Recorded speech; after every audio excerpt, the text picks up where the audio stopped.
Miguel de Cervantes nació el 29 de septiembre del año 1547 en el seno de la familia de un noble arruinado, Rodrigo de Cervantes.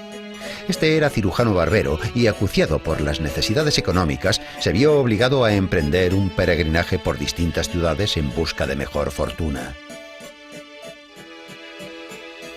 Al final, Miguel no tuvo más remedio que ponerse a trabajar. En aquella época, un joven de familia noble podía probar suerte en la corte, en la vida militar o en la iglesia. Cervantes eligió la tercera opción. Entró al servicio del cardenal Acquaviva y se fue a Roma. Sin embargo, el oficio de ayuda de cámara no era del agrado del apasionado joven español. Al cabo de un año, movido por ambiciosos ideales, decidió incorporarse al ejército español. El 7 de octubre del año 1571, el barco en el que servía Cervantes combatió en la batalla de Lepanto. Miguel luchó con valor y recibió 3 balazos de arcabuz durante la contienda, uno de los cuales le dejaría inutilizada la mano izquierda para siempre. Pero ni siquiera esto consiguió apartar a Cervantes del ejército. Recuperado de sus heridas, volvió al servicio activo, participando en distintas campañas durante 5 años más. Pero el destino le tenía deparada otra dura prueba.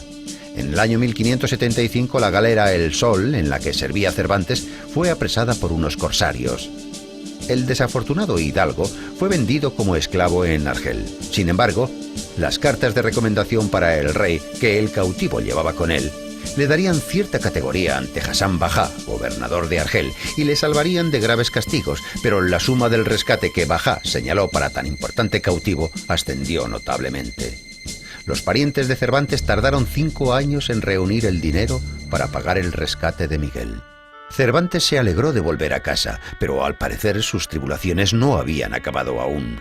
Nadie, salvo sus parientes, necesitaba al veterano que había resultado gravemente herido durante una batalla. Para entonces los Cervantes estaban en la ruina. El padre, después de quedarse sordo, había tenido que renunciar a seguir ejerciendo su profesión de cirujano barbero, por lo que la responsabilidad de mantener a la familia recayó sobre los hombros de Miguel. Este volvió a la vida militar, pero sus exiguas ganancias no bastaban para mantener a su gran familia, que se había visto aumentada con la aparición de una hija ilegítima de Cervantes, y tras casarse con su joven esposa totalmente desesperado, Miguel prueba suerte en Andalucía. En el año 1587 se las arregla para conseguir el puesto de comisario de abastos de la Armada Invencible. Pero allí, donde los proveedores deshonestos se enriquecían en tan solo unos meses, el noble y honesto hidalgo no tuvo más que problemas. Fue encarcelado varias veces, víctima de falsas acusaciones de malversación de fondos.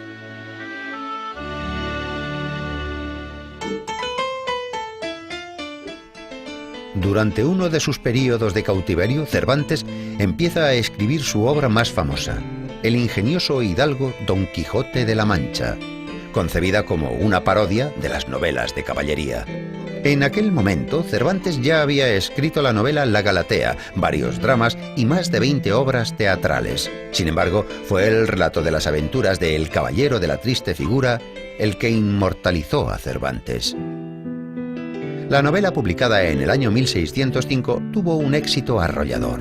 Literalmente, el libro desapareció de las estanterías. Así, Don Quijote, el caballero andante, el noble soñador, el entusiasta de las novelas de caballería, el defensor de los necesitados, empezó a recorrer los caminos de la literatura mundial. Su nombre se hizo famoso y aparecieron numerosas variaciones sobre el tema de las aventuras del ingenioso hidalgo.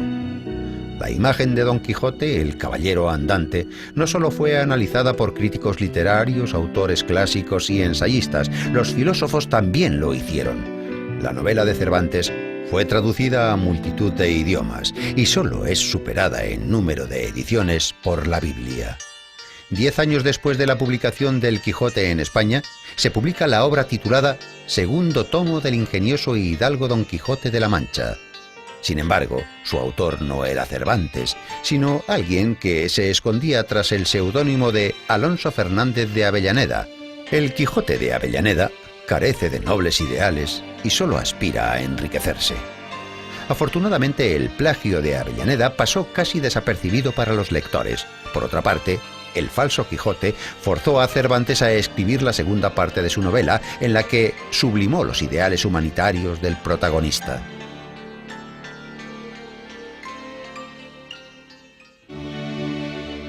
La publicación de los 2 volúmenes de El ingenioso hidalgo Don Quijote de la Mancha le reportó fama mundial, pero no hizo rico a Cervantes. El escritor pasó sus últimos años en Madrid, malviviendo en una bohardilla. En el año 1613, Cervantes ingresó como novicio en la Orden Tercera de San Francisco, en la que pronunciaría los votos definitivos 3 años después. El gran escritor falleció el 23 de abril del año 1616 y fue enterrado de caridad con el sayal franciscano en el convento de las Trinitarias. Pero sus héroes, el caballero de la triste figura Don Quijote de la Mancha y su fiel escudero Sancho Panza, llevan ya 400 años viviendo entre nosotros.